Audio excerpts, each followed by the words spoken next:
Boa noite a todos. Muito bom estar com vocês aqui nessa noite, recebendo aí boas notícias. Então, ontem aqui a sala aqui estava cheia, hoje também tem uma boa quantidade de pessoas aqui também. Ver que nós tá chegando Bíblias aí. Então, tem um senhor aí que é do Ministério de Igreja em Células, que ele dizia sempre que tem dois tipos de igreja. Uma igreja que é a igreja monumento, que é o prédio, e outra que é a igreja movimento. Nós somos uma igreja em movimento. E eu gostaria de compartilhar com vocês uma mensagem que está lá em 1 Samuel, capítulo 12, de 1 a 5, e depois, no mesmo 12, do 16 a 20. Então, pessoal, no Antigo Testamento também tem pérolas de grande valor, né? E quero falar para vocês um pouquinho hoje sobre isso. Então, 1 Samuel, capítulo 12, de 1 a 5, vai dizer o seguinte: a palavra de despedida de Samuel. Samuel disse a todo Israel: atendi a tudo o que vocês me pediram e estabeleci um rei para vocês. Agora vocês têm um rei que os governará.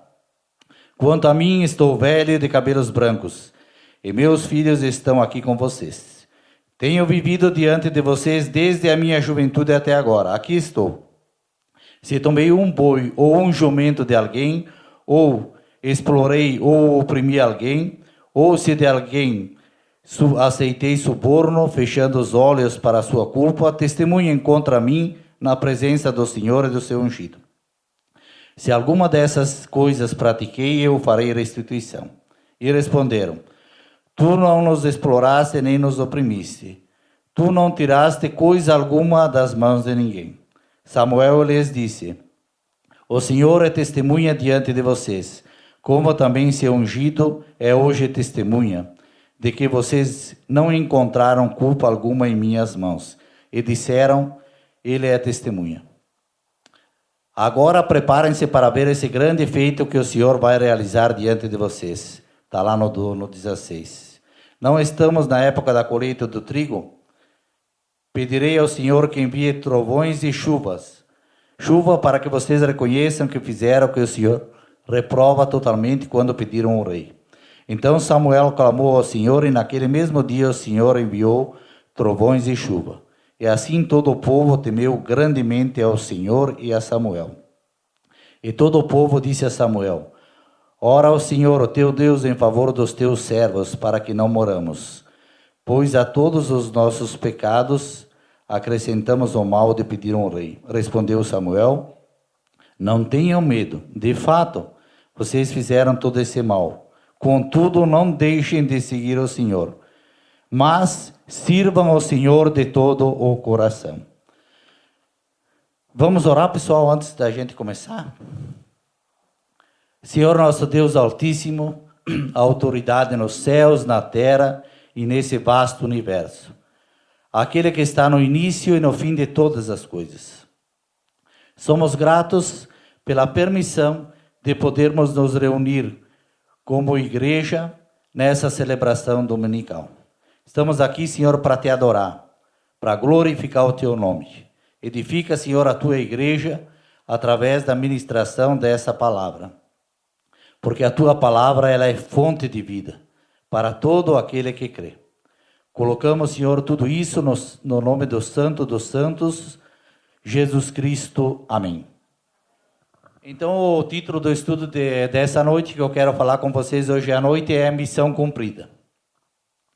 E sobre o título, eu tenho uma pergunta pessoal para cada um de vocês, né? Para mim também, né?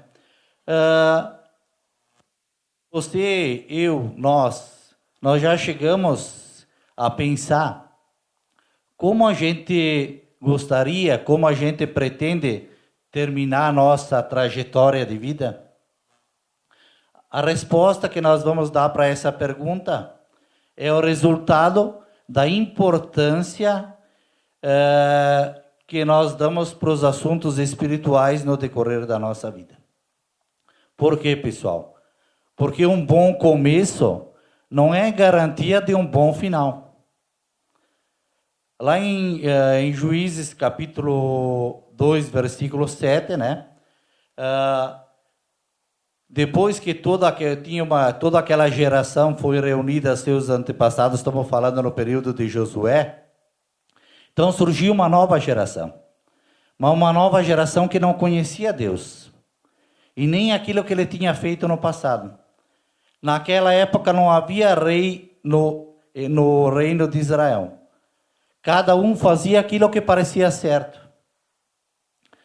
Então hoje nós temos a palavra de Deus, né? Naquela época cada um fazia o que lhe parecia certo. Então aqui nós estamos, só para dar uma abertura aqui no texto, aqui a gente está entrando num período bíblico intitulado como Juízes, que é um período bíblico que durou cerca de 500 anos. Começa lá com Otoniel, que é o irmão de Caleb lá, aquela dupla Caleb e Josué, e vai terminar então com o Samuel. Samuel ele é vai ser o último juiz, né?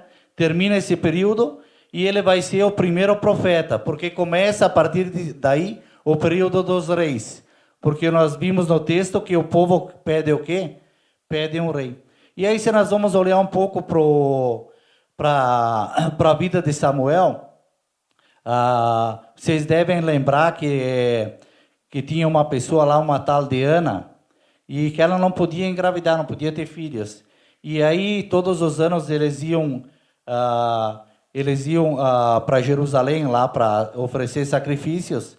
E num determinado momento, ela foi ao templo. Na verdade, ela foi a outro templo em Siló. E lá tinha o sacerdote que era Eli. E ela foi lá, ela estava clamando, ela estava desesperada porque não podia ter filhos.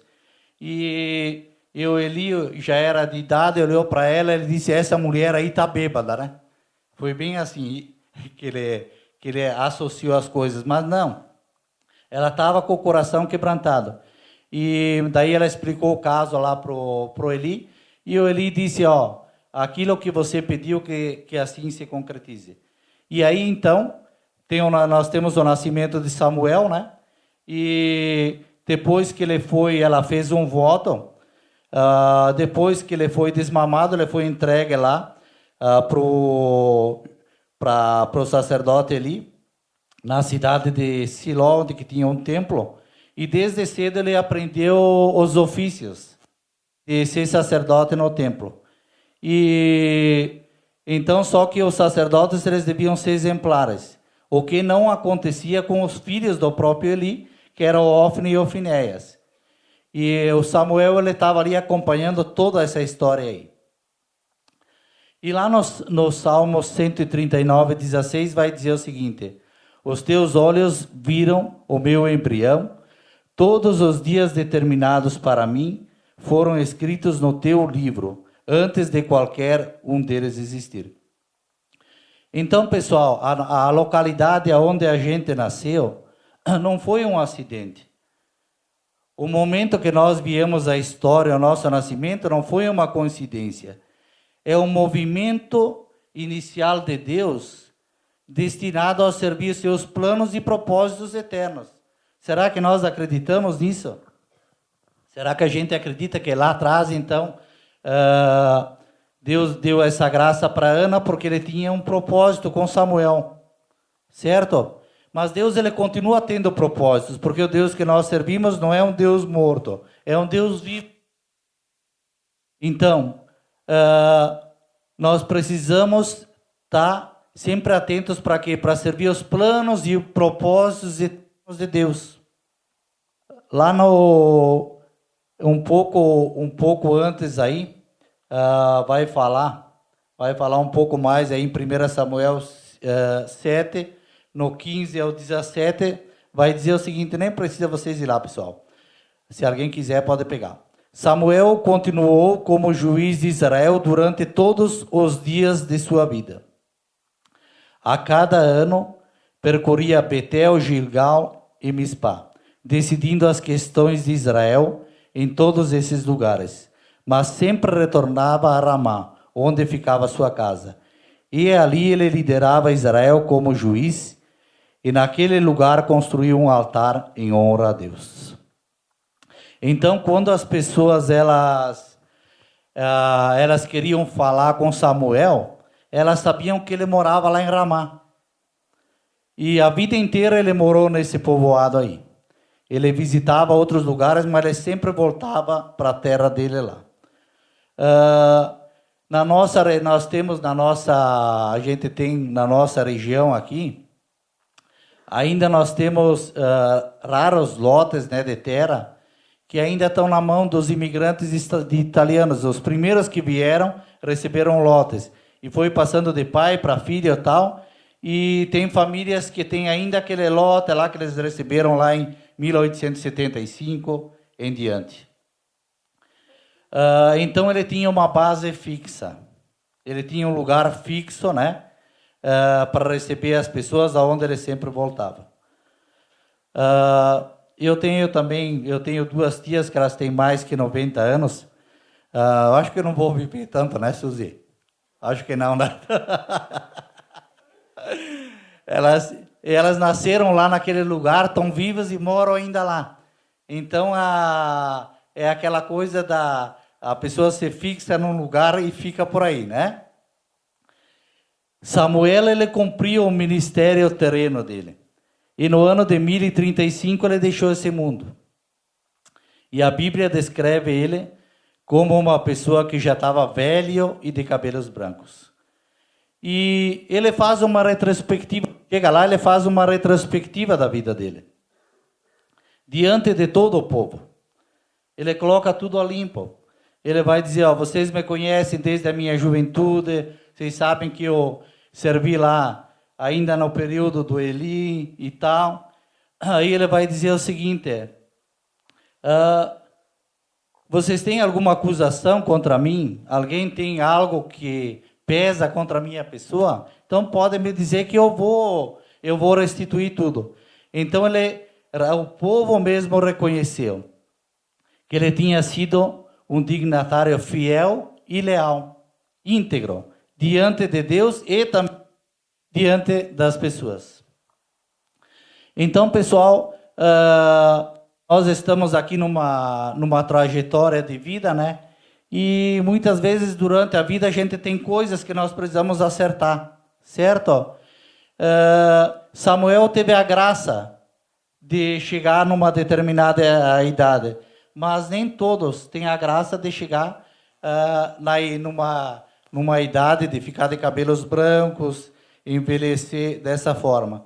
Então, muitas vezes a gente não precisa deixar lá para o final da vida para acertar as coisas que precisa acertar. Então, tem certas coisas que é melhor a gente resolver antes, né? Para chegar lá no final da vida tá tudo certo. E ele termina lembrando aos ouvintes o seguinte, sirvam ao Senhor de todo o coração. Então, gente, tem uma forma de servir a Deus. É de todo o coração. Com Deus não dá para fazer de qualquer jeito. Não dá para fazer de qualquer jeito. Ou a gente faz de coração ou não faz, né? E ele salientou para o povo, quando ele terminou, ele disse essa palavra, sirvam o Senhor de todo o coração. Tá? Então, Moisés também lá em Deuteronômio, ele fala, ame o Senhor, o seu Deus, de todo o coração, de toda a alma e com todas as suas forças. Ele repete 3 vezes a mesma coisa. Então, de todo o coração, quer dizer o seguinte, é uma atitude voluntária, né? É uma atitude de coração. A pessoa tem que fazer as coisas de coração. Pessoal, eu trouxe aí para a gente refletir aí algumas reflexões, né? Valem lá para a vida de Samuel, valeu para a vida de Samuel e valeu também, vale para nós no dia de hoje. Então, Deus honra uma vida de fidelidade. Então, Deus honrou a fidelidade de Samuel.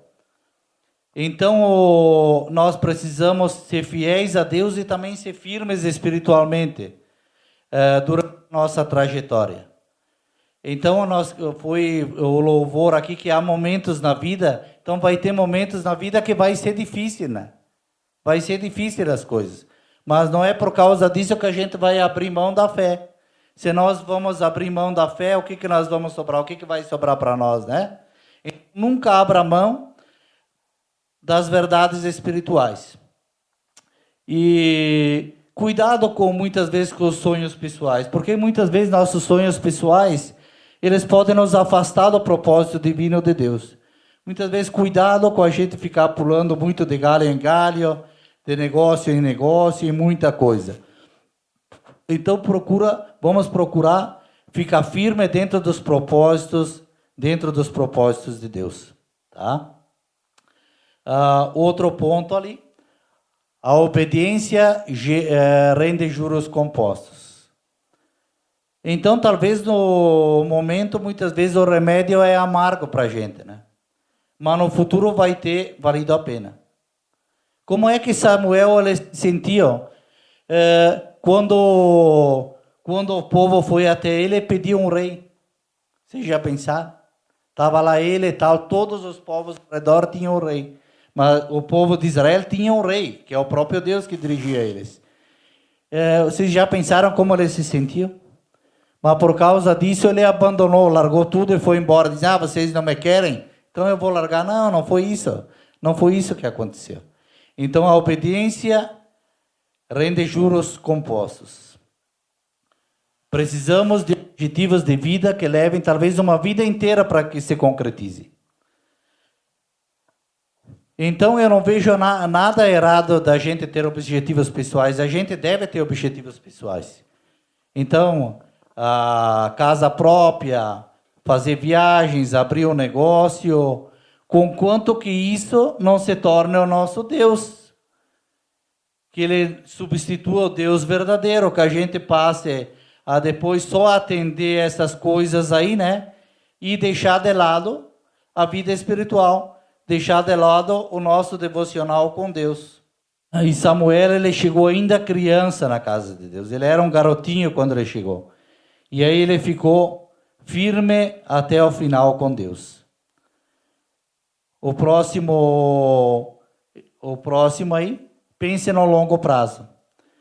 Então a gente precisa planejar a nossa vida e nesse nosso planejamento nós precisamos incluir as próximas gerações para a vida espiritual.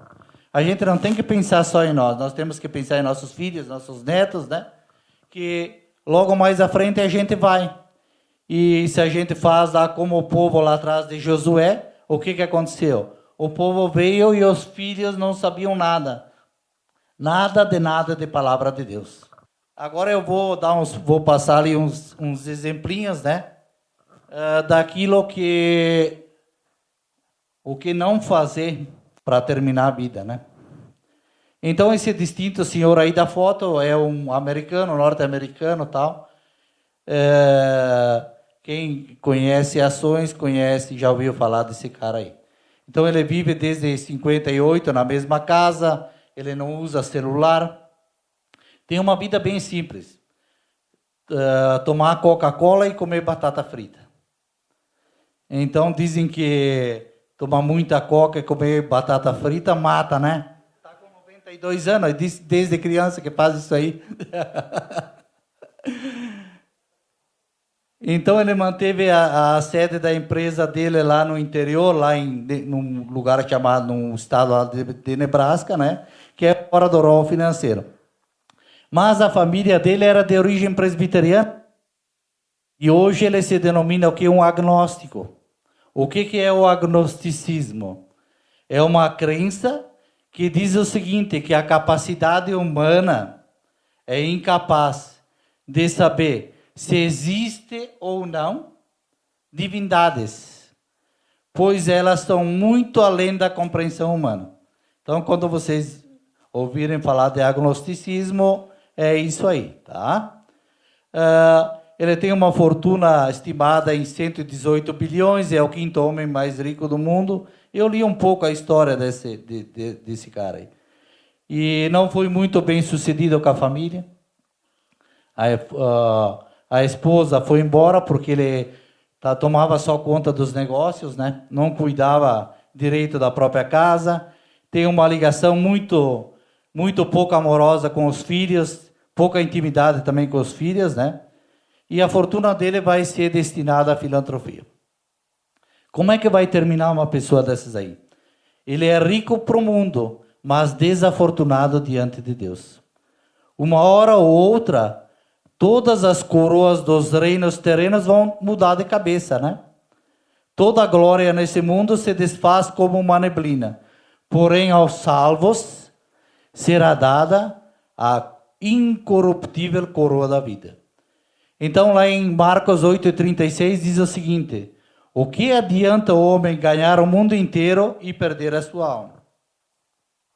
Então, vocês devem ter visto esses dias aí, saiu uma notícia, né? Sobre uma fortuna encontrada no lixo, lá na Argentina.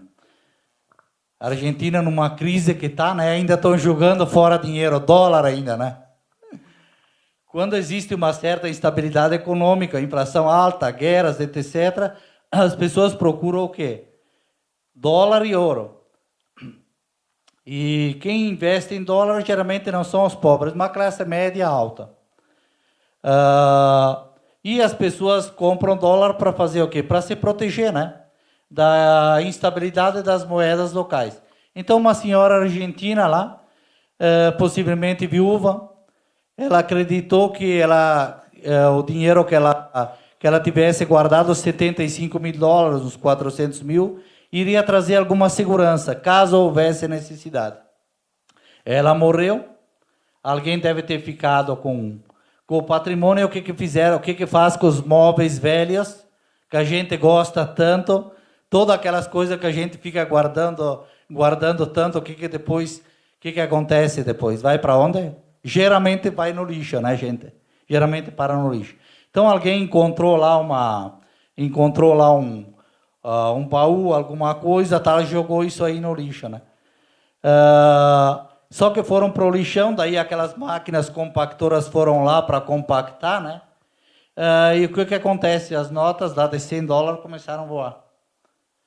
Então, a Bíblia compara que o nosso corpo, sabe o que é? Como uma tenda frágil, que a qualquer momento pode se desfazer com as intempéries desse mundo.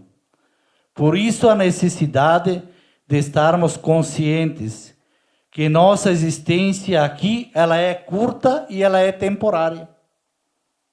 E por que as pessoas cuidam tanto da vida terrena e ignoram a vida que vai ser eterna? Eu não consigo entender. As pessoas cuidam tanto de uma vida que vai se desfazer e ignoram aquilo que vai ser eterno. Então, exemplos daquilo que não é para a gente fazer. Então, para nós ir dando um encerramento do estudo, né? Então, eu coloquei algumas questões aí, ó. Em relação à nossa vida, em relação àquilo o legado que Samuel deixou, né? Cada oração que a gente fizer, ela vai ser respondida. Mas quando? No tempo que Deus determinou. Jesus nos ensinou a fazer o que? A orar. Ele disse o seguinte: orem sem cessar. O resultado final a gente não sabe. Foi falado ontem aqui, me passaram, né, que tu tinha uma tia que era cristã, tal, mora ali para fora, tal, e que durante 25 anos ela estava orando para que alguém da família se convertesse, né? Então, as orações, Deus responde, mas no tempo certo, né? Então, pode demorar até 25 anos. O que a gente não pode fazer é desistir. Cada sacrifício será honrado. Então, talvez você não vai chegar bem em vida. Muitas vezes, a gente precisa dizer não para certas coisas. Muitas vezes, sim, eu recebo uma proposta de um emprego melhor.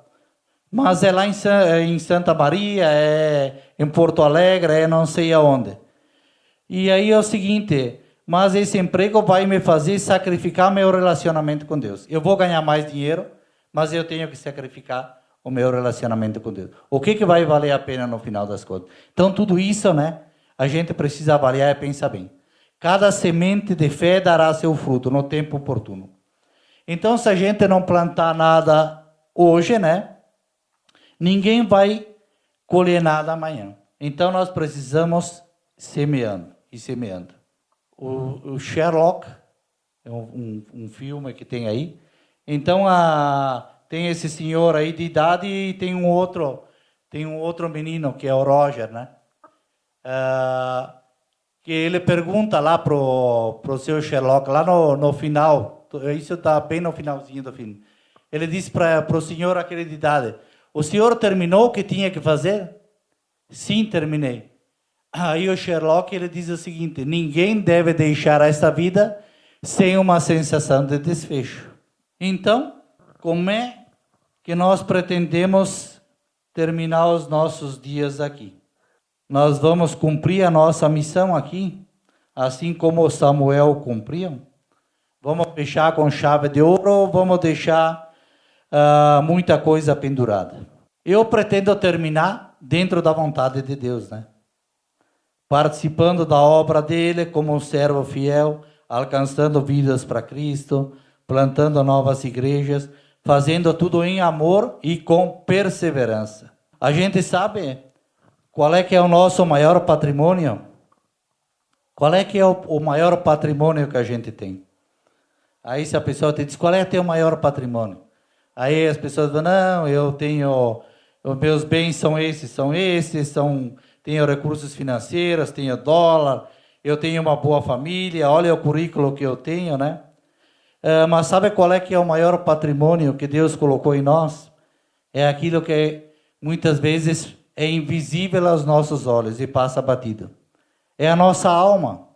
Aquilo que está dentro de nós, não o que está fora. Esse é o maior patrimônio que a gente tem.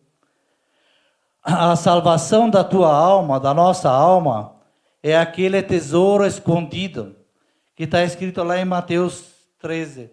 Vocês vão lá para Mateus 13, vocês vão ver que vai falar sobre um tesouro escondido, né? Então, esse é o maior patrimônio. É ali onde que a gente precisa investir.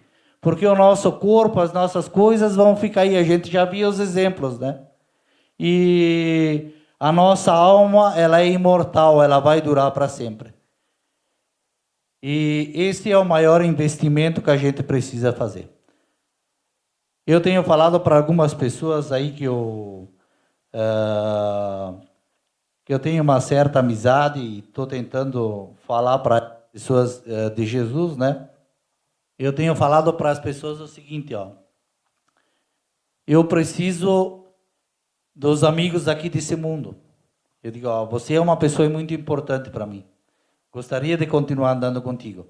Mas eu quero também fazer amigos eternos. Porque que adianta só os amigos desse mundo? É bom a gente fazer janta juntos, alguma viagem, tudo. Mas de nada adianta a gente chegar em casa lá no céu, né?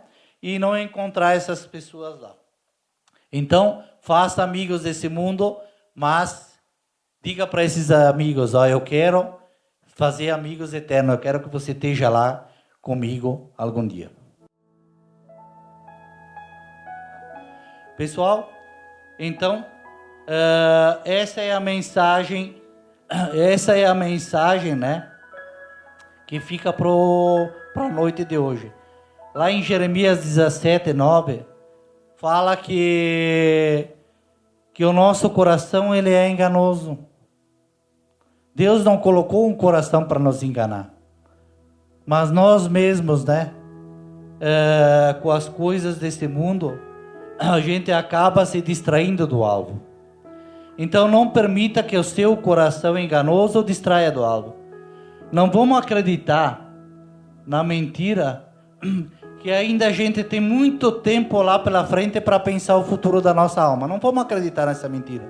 Acho que, se não me engano, foi hoje, ontem que eu vi alguma coisa. Nunca tinha visto isso aí também. Agora, nos Estados Unidos ainda estão em férias, né, que é quente lá. Um guarda-sol. A pessoa morreu com um guarda-sol, voou lá, tal, bateram uma pessoa e matou. Então, descia até um guarda-sol, né? Gente. Então, eu gostaria de agora, nesse momento, que vocês abaixassem suas cabeças, fechassem seus olhos, que eu vou terminar e depois eu termino com uma oração. A salvação não pode esperar. Então, essa mensagem aqui é talvez para você que tu veio aqui nessa noite hoje, né? E você já ouviu o evangelho da salvação. Alguém já te apresentou. Mas muitas vezes você ainda está em cima do muro. Você não decidiu por Cristo. Você não falou para Cristo, sim, Cristo. Eu quero te seguir, eu quero ser teu. Talvez você já recebeu o convite para começar lá os estudos do plano de salvação, mas você está adiando. Talvez ainda você está com dúvidas sobre a salvação da tua alma. Gente, eu quero falar uma coisa para vocês. Talvez hoje seja a última oportunidade que a pessoa tem para se reconciliar com Deus, através de Jesus. O Espírito Santo está batendo na porta do teu coração hoje. Atenda. Tem coisa, gente, que não podem esperar. A salvação da alma, gente, é a última coisa que pode esperar. Então abre a porta para o Espírito Santo. Convida Jesus para entrar na tua vida. E diz que tu quer terminar uma vida, quer terminar a tua vida, terminar bem. Senhor nosso Deus, somos imensamente gratos, porque nós temos uma Bíblia, e nela nós temos a tua revelação. Samuel passou por esse mundo, e deixou um grande legado espiritual. Deixou uma história bonita. Um homem de fé, que viveu na simplicidade. Ele cumpriu fielmente sua missão, o seu ministério. Que nada impeça que nós possamos terminar nossa jornada terrena e dizer: missão cumprida, Senhor. Tem pessoas aqui nessa noite que precisam tomar decisões importantes nos próximos dias, estão inseguras. Tem pessoas aqui que estão desesperançadas, estão com medo. Talvez seja uma situação financeira, chegou no limite. Talvez seja um problema de saúde, seja algo emocional, seja algo no relacionamento do casal que não anda bem. Tantas situações que deveriam ter se resolvido, mas estão se arrastando. Ano após ano, mês após mês, semana após semana, sem solução. O Espírito Santo está trazendo uma palavra de refrigério nesta noite para nossa alma. Lá no Salmo 46:10 diz o seguinte: aquietai-vos e saibais que eu sou o Senhor. Parem de lutar. Parem de lutar e confiem na força do Senhor. Deus não perdeu as rédeas desse mundo. Acalma teu coração. Continua orando, suplicando a Deus com muita fé, que o Senhor vai trazer a solução certa, na hora certa. Te louvo, Senhor, pela vida de cada pessoa que está aqui conosco, aquelas pessoas que não puderam vir, Senhor, que possamos partir uma semana dentro da Tua vontade. Em nome de Jesus que vive, amém.